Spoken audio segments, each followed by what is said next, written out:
Hallo zusammen, willkommen zu einem neuen Video von mir. Ich bin Caro und ich nehme euch mit auf einen Winterausritt im Schnee. Ich wünsche euch die tollsten Schneeeindrücke und viel Spaß mit dem Video.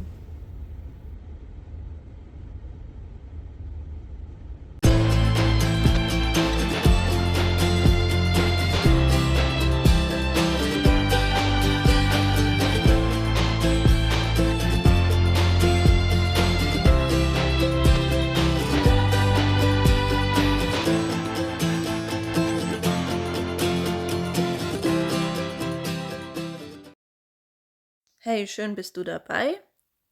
Ich bin Pferdeexpertin im Bereich der Gesunderhaltung und Pferdeosteopathin und auch Gründungsmitglied der IG Gesundes Pferd Schweiz.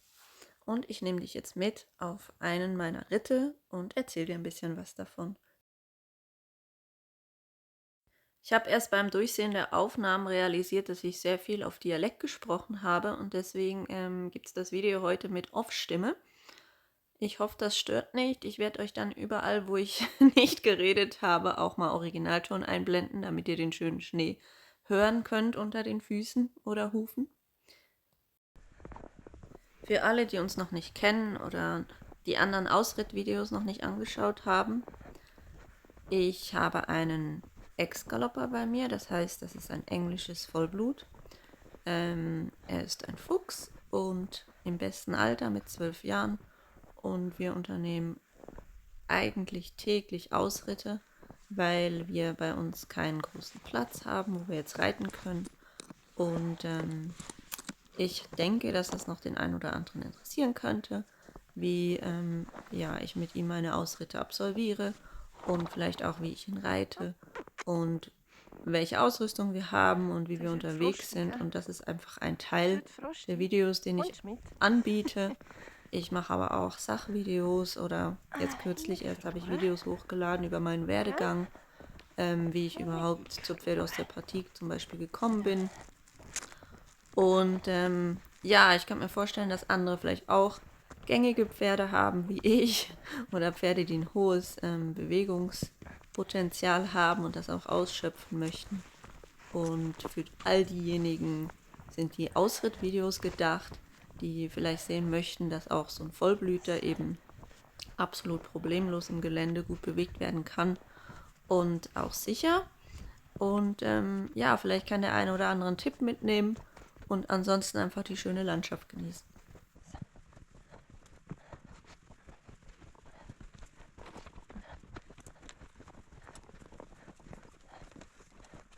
Ja, wir hatten am Tag vorher endlich schönen Schnee bekommen, also so ungefähr 10 Zentimeter. Das ist jetzt für die Schweiz nicht extrem viel, aber so viel, dass man ein bisschen gedämpfter und gefederter laufen kann auf den harten Untergründen. Und genau so viel, dass mein Pferd richtig Freude daran hatte, sich gut zu bewegen. Und er liebt den Schnee und die damit verbundene andere auch Wahrnehmung der Landschaft und das Unterwegssein, das liebt er sowieso. Und wir machen jetzt hier eine kleine Runde, die ist nicht riesig, aber so, dass er auch ein bisschen zum Galoppieren kommt. Und wenn man solche eingeschneiten Wege hat, dann kann man ja auch mal einen Weg verwenden, um schneller vorwärts zu kommen, auf dem man das sonst nicht so macht, weil zum Beispiel der Boden sonst zu hart ist.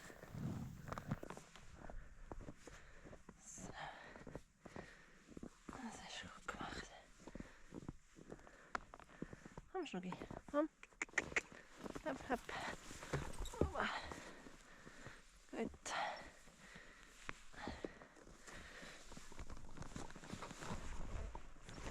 Voilà. Nein, wir gehen da über. Ja. Hopp. Zu sehr scharf. So, und starten wir unseren Ritt und als erstes sind dann da auch ziemlich viele Schafe neu platziert, die er natürlich sehr aufmerksam anschaut. Und da muss ich sagen, da ist er echt super. Egal was ist, solange er genug Platz hat, läuft er da auch sehr zuverlässig durch. Natürlich ist er ein Pferd, das im Außen sehr stark orientiert ist. Also er ist auch sehr ranghoch und er hat immer das Gefühl, er müsse erstmal die Gegend für einen checken, bevor man da jetzt sicher durchlaufen kann. Ich finde das aber gar nicht so schlimm. Ich lasse ihm die Freiheit, er darf dann auch mal eben den Kopf rübernehmen und halt schauen. Und da hat es noch dieses Schaf mit dem Schneebart. Das sieht auch total süß aus. Und ja, so sind wir eigentlich grundsätzlich unterwegs. Das heißt, es ist für mich immer eine laufende Unterhaltung, die ich mit meinem Pferd führe, wenn ich solche Ritte mache oder auch wenn ich sonst mit ihm umgehe. Das heißt, wir sind unterwegs, er hat aber durchaus ähm, einige Freiheiten, die ich ihm zugestehe und die ich auch möchte, dass er sich die nimmt, sofern, dass er dann auch bei mir ist, wenn ich ihn dann anspreche aktiv, sei das jetzt mit dem Bein oder über eine Zügelhilfe. Das ist mir wichtig, dass ich ihn abholen kann jederzeit. Wir möchten aber auch eben, dass er wachsen kann. Und er kann ja auch nur wachsen, wenn er sich mit den Sachen beschäftigt, die er gruselig findet zum Beispiel. Und dass ich ihm da auch die Zeit gebe und ihn dann nicht, wie man das manchmal doch lernt. Für mich ist das allerdings auch pferdetypabhängig, wie ich jetzt mein Pferd an einem Objekt vorbei reite oder führe, das es nicht mag. Er ist eben ein Typ, er möchte immer alles ganz genau inspizieren. Und wenn ich ihm das erlaube, dann ist er eigentlich auch für sich in Ordnung, dass wir dann daran vorbeigehen. Es gibt aber Pferde, die sich dadurch dann hochschaukeln. Das tut er glücklicherweise nicht. Und bei denen ist dann, die sich hochschaukeln, bei denen ist das dann oftmals ein bisschen der bessere Rat, ihnen den Kopf von dem Hindernis quasi wegzuzeigen und sie dann seitlich daran vorbeizureiten, ohne dass sie das Objekt so fokussieren müssen. Das fällt ihnen dann leichter und dann kann man mit der Zeit daran arbeiten, dass sie dann näher rankommen und das Objekt nicht mehr so gefährlich wirkt.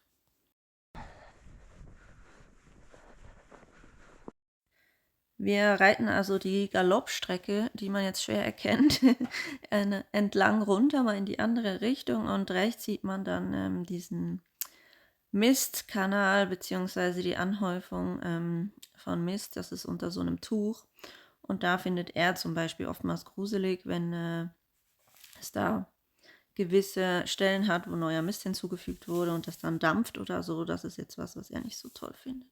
Er ist heute auf alle Fälle gut drauf und möchte gleich mal ein bisschen traben. Langsam. Ja. Langsam. Ja. Langsam.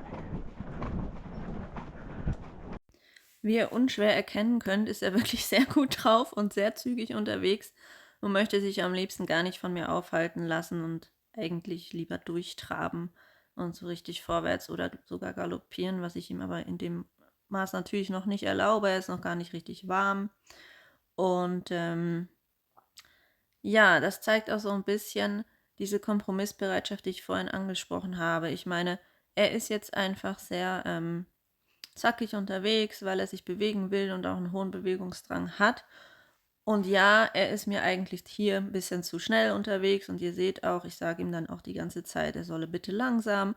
Er kennt dieses Wort und er kann da auch eigentlich sehr gezielt darauf langsamer laufen. Das ignoriert er hier aber, weshalb ich das mehrmals wiederhole, was auch nicht unbedingt jetzt zielführend war, weil er einfach, ja, wie ihr seht, auch sehr frisch ist. Aber was ich zum Kompromiss sagen wollte, ist, wenn ich dem jetzt erkläre, nee, wir gehen jetzt aber unbedingt hier noch langsamer, dann habe ich bei so einem temperamentvollen Pferd oftmals nicht unbedingt die besseren Karten, weil er muss ja irgendwie seine Energie loswerden und ich sage immer, ich muss ihm auch ein Ventil schaffen, damit er das kann. Und das ist das, was ich dadurch mache, dass ich dann halt diese, ja, ich sag mal, das Trabtempo von ihm akzeptiere für einen gewissen Moment, bis er sich so weit reguliert hat, dass ich auch von ihm verlangen kann, dass er da ein bisschen Tempo rausnimmt. Und so sind wir erstmal ein bisschen schneller unterwegs.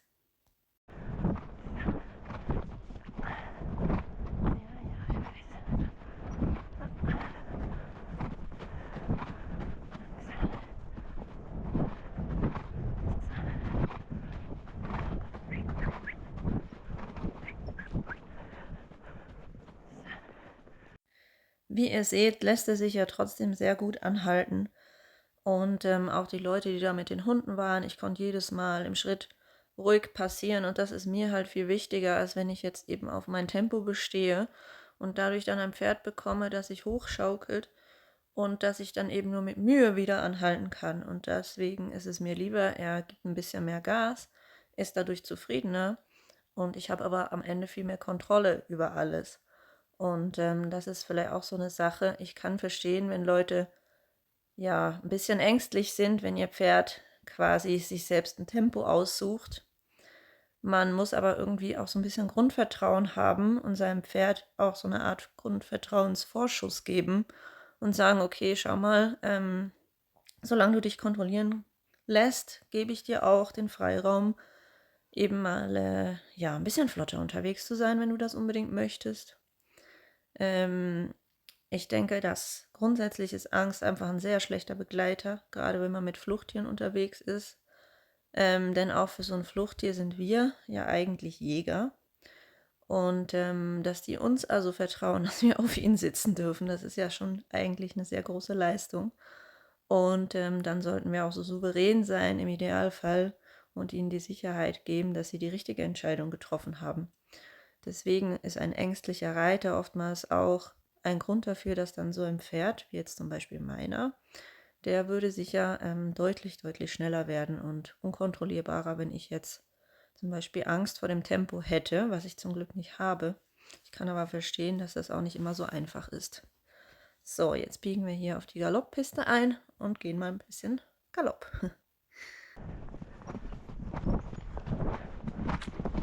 Langsam, ja. Langsam, ja.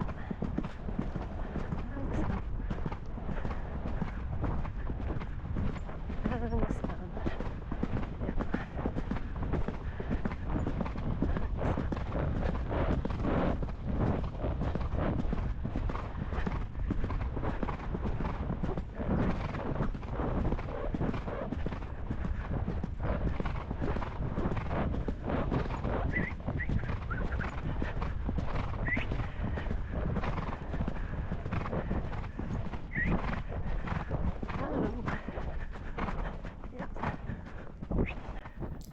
Ja, ich denke, ich bin grundsätzlich jemand, der eher viel mit seinem Pferd redet und auch durch die Akustik gewisse Effekte erzielen möchte.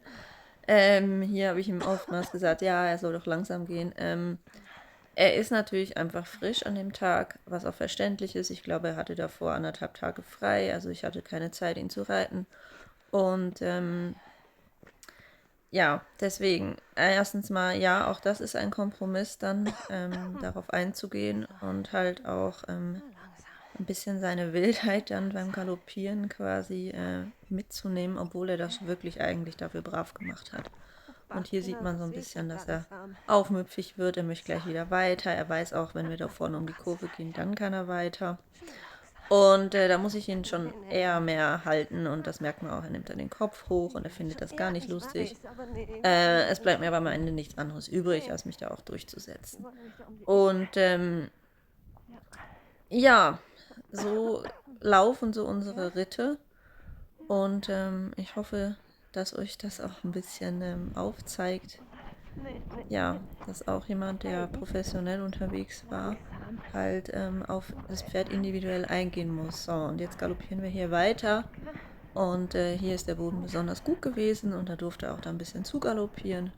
Und trotzdem, er ist natürlich als Ex-Galopper auch stark. Also das ist auch technisch nicht ganz einfach.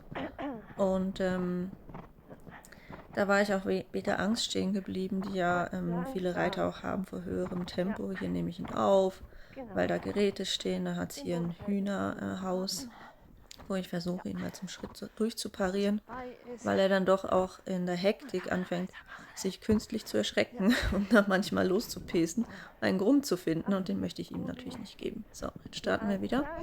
Naja, auf alle Fälle möchte ich sagen, ich kann das nachvollziehen. Ich glaube, das Einzige, was hilft, ist Übung und viele verschiedene Pferde zu reiten, um sich klar zu werden, auch was für einem Typ Pferd sitze ich denn, weil das lässt sich dann schon mit der Zeit, wenn man viele verschiedene reitet, ein bisschen besser einordnen. Genau. So, und dann sind wir schon bald wieder fast rum.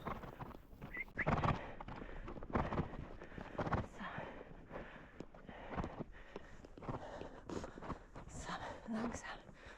Gut, Bob.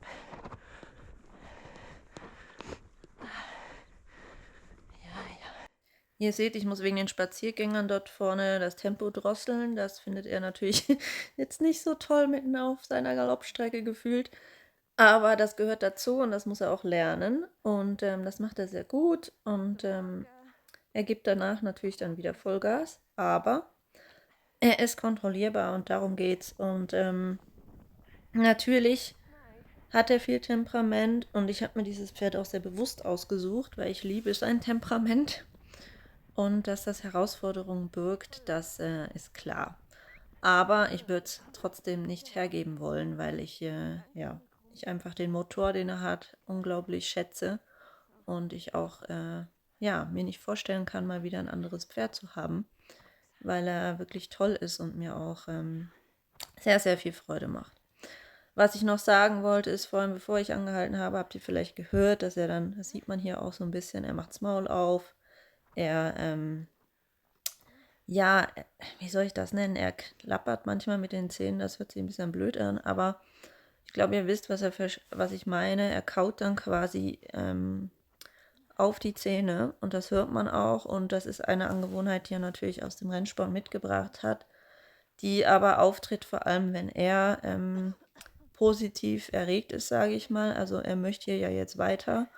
Ich untersage das ihm aber, weil ich weiß, dass da oben beim Wald oftmals auch Eis ist und ich immer erstmal gucken möchte, wie der Boden ist, bevor ich ihn loslasse, da er ja wirklich sehr viel Schwung mitbringt und das deswegen dann auch mal schnell gefährlich werden kann. Ja, er macht das. Er hatte auch, als ich ihn frisch hatte, tatsächlich öfter mal das gemacht, worunter man einen Zungenfehler versteht, nämlich wenn er denn los möchte und er darf nicht, dann ist das so seine Art, seinen Frust auszudrücken, indem er dann die Zunge aus dem Maul hängen lässt, sage ich mal. Und das ist aber bei ihm wirklich damit zusammenhängt, wie erregt das er ist, dass er jetzt möchte, er jetzt wirklich los möchte. Er hört aber dennoch gut zu. Das ist jetzt nicht, dass er dadurch einem die Hand nimmt oder so, sondern ja, das ist einfach seine Art, sich auszudrücken. Und das hängt natürlich auch ein bisschen mit seinem Temperament zusammen. Aber mir ist es immer noch lieber, dass er da für sich eben einen Weg findet, als dass das am Ende ja etwas ist, was er unterdrückt und als nicht extrovertiert, also nach außen gelebt wird, sondern wo er dann womöglich halt Magenprobleme oder sonst irgendwas kriegen würde, wenn er das in sich hineinfrisst. Ich hatte ganz am Anfang, als ich ihn frisch hatte, sehr viele Trensen ausprobiert, weil ich einfach immer den Eindruck hatte, dass was irgendwie nicht okay ist, weil er eben da sehr stark, ja, auch kaute immer und das Maul aufmachte bei jedem Mal, als ich die Zügel aufnahm. Ich habe dann auch wirklich eine gute Trense gefunden jetzt. Werde ich euch dann gerne in einem anderen Video nochmal näher zeigen, wieso, weshalb, warum. Und ja, auf dem Video hier seht ihr jetzt, dass er sich dann doch beruhigt und im Schritt Richtung heimwärts geht. Und aber sehr, wie soll ich sagen, flott immer noch unterwegs ist, auch im Schritt. Also er war einfach gut drauf und das ist auch immer was eigentlich genieße ich diese Ritte sehr, weil er ja eben auch sehr Spaß macht und ein sehr schönes Gefühl vermittelt. Und hier schaut er wieder die neuen Baumstämme an. Da seht ihr auch, was ich ganz am Anfang des Videos beschrieben habe, dass ich ihn da mal schauen lasse. Also er darf da wirklich auch am relativ langen Zügel schauen, weil ich weiß, dass er nicht davon springt, sondern sich vielleicht eher zum Hindernis hindreht. Aber ja, ihm das so viel mehr Seelenfrieden gibt, als wenn ich ihn jetzt davon abhalten würde. Genau, jetzt sind wir auch schon bald auf den letzten Metern. Nach dem Wald kommt dann links wieder die Schafherde. Und hier ist ganz viel neues Holz aufgetürmt worden. Und das macht er eigentlich ganz brav. Gut, Bub. Ja, machst du gut. Ja, machst du super. Ja, ja. Hier hört ihr dann, wie ich ihn auch deutlich lobe dafür, dass er das gut macht. Und man sieht auch im Video, wie er den Kopf rechts und links hält, wenn diese neuen Holzhaufen da sind und wirklich sich das bewusst anguckt. Und das ist das, wovon ich vorhin gesprochen habe.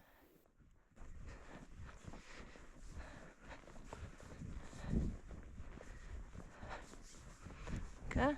Da kannst du noch ein bisschen schauen da. Gell? Das schönste Mal. Der schönste Schnee, ja. Okay. Machst du super, ja. Jetzt reiten wir noch wieder an der Schafherde vorbei. Und mittlerweile hat er akzeptiert, dass wir jetzt im Schritt nach Hause gehen und ich kann ihm die Zügel geben und er ist auch wieder sehr entspannt und relaxed und schaut sich dann auch wieder ein bisschen die Schafe an, die jetzt da auch vorne am Zaun stehen. Und dafür schätze ich ihn so, dass eben dieses Hoch- und Runterfahren gleichermaßen gut funktioniert. Und wenn man als Reiter da ruhig bleibt und Sicherheit vermittelt, dann lassen sich auch die Vollblüter durchaus wieder runterfahren. Und ja, er ist zu keiner Weise gefährlich oder wild und kopflos, sage ich mal, sondern stets kontrollierbar. Aber es ist auch ein Prozess, an dem man arbeiten muss. Und ich hoffe, dass das Video euch gefallen hat und dass ihr mir ein Abo dalasst vielleicht und einen Daumen hoch. Das würde mich sehr freuen.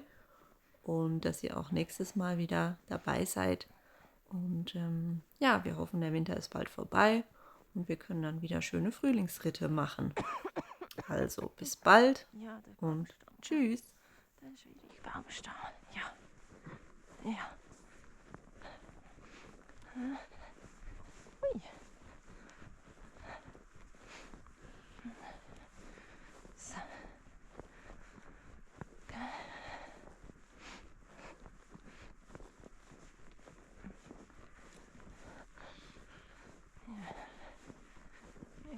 Oh. Guter Bub. So. Ah, ja. Ha, du warten bitte.